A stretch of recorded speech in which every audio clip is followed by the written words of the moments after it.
আসসালামু আলাইকুম রহমতুল্লাহ। আজকে কয়েকদিন ধরেই আম্মু বলতেছে যে এই নার্সারি থেকে শসা এবং মরিচের চারা নিয়ে আসার জন্য। কারণ আমাদের বাড়ির সামনে একটা খালি জায়গা আছে, সেখানে খালি জায়গাটা পড়ে রয়েছে, সেখানে চারাগুলো লাগানোর দরকার। তো আজকে কয়েকদিন সময়ের অভাবে নার্সারিতে যেতে পারি নাই, তাই গ্রাম বাংলার সৌন্দর্য দেখতে দেখতে এখন নার্সারির উদ্দেশ্যে রওনা দিলাম। আমাদের গ্রামের অদূরে দৌলতপুর জসিম ভাইয়ের একটা নার্সারি আছে, আমরা জসিম ভাইয়ের নার্সারিতে যাব এবং সেখান থেকে আমাদের মরিচের চারা এবং শসার চারা নিয়ে আসবো। আমাদের যখন যে চারা লাগে আমরা জসিম ভাইয়ের নার্সারি থেকেই আনি, তাই ওনার সাথে আগের যেহেতু পরিচয় আছে ওনার নার্সারিতেই গেলাম। নার্সারিতে ঢুকে জসিম ভাইকে পাইনি, একটু খোঁজাখুঁজি করা লাগছে, তারপরে অবশ্যই জসিম ভাই আসে এবং ওনার সাথে দেখা হয়। তারপরে ওনাকে মরিচ এবং শসার চারার কথা বলি। আম্মু আমাকে অলরেডি বলে দিছে যে 15টা মরিচের চারা এবং 6টা শসার চারা নেওয়ার জন্য। তো সেটা জসিম ভাইকে বলার সাথে সাথে যে আমি বলছি উন্নত মানের যে চারাগুলো আছে সেগুলো দেওয়ার জন্য।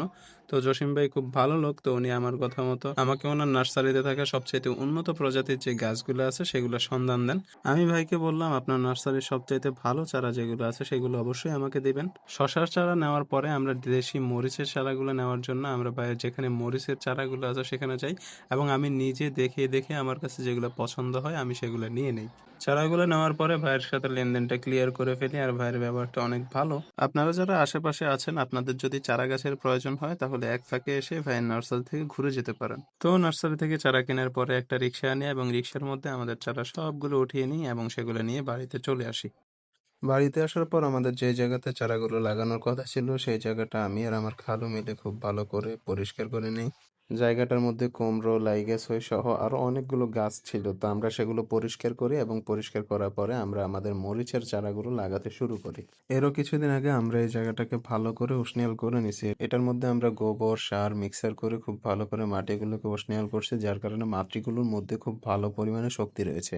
আমরা এখানে মরিচের চারাগুলো লাগানোর মূল কারণ হচ্ছে রমজান আসতে আসতে আমাদের মরিচের চারাগুলো লাগানো হয়ে গেলে আমরা এর থেকে মরিচটা খেতে পারবো রমজান মাসের ভিতরে।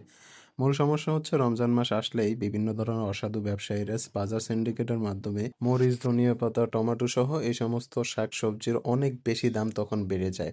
তো এটা আসলে সরকারের নিয়ন্ত্রণ করতে হবে। আমাদের মরিচ গাছগুলো রোপণ করা শেষ হয়ে গেছে, এখন আমাদের পুকুর থেকে 1 বালতি পানি নিব এবং প্রত্যেকটা গাছের মধ্যে 1 বাটি করে পানি দিয়ে দিব।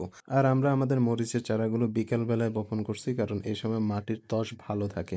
এর পাশাপাশি আমরা মরিচের চারার সাথে যে শসার চারাগুলো এনেছিলাম সেগুলো আবার রেখে দিছি, কারণ সেগুলো আম্মু বলছে আমাদের ছাদের উপরে রোপণ করবে। তো কথা বলতে বলতে আজকের মতো আমাদের চারা রোপণের কাজ এখানেই শেষ হলো। আপনারা কে কোথা থেকে আমাদের ভিডিওগুলো দেখেন অবশ্যই কমেন্ট করে জানাবেন। আমাদের পেজটিতে নতুন হলে অবশ্যই ফলো করবেন। তো এই ছিল আমাদের আজকের ভিডিও, কেমন লাগলো কমেন্ট করে জানাবেন। সবাই ভালো থাকবেন। আসসালামু আলাইকুম।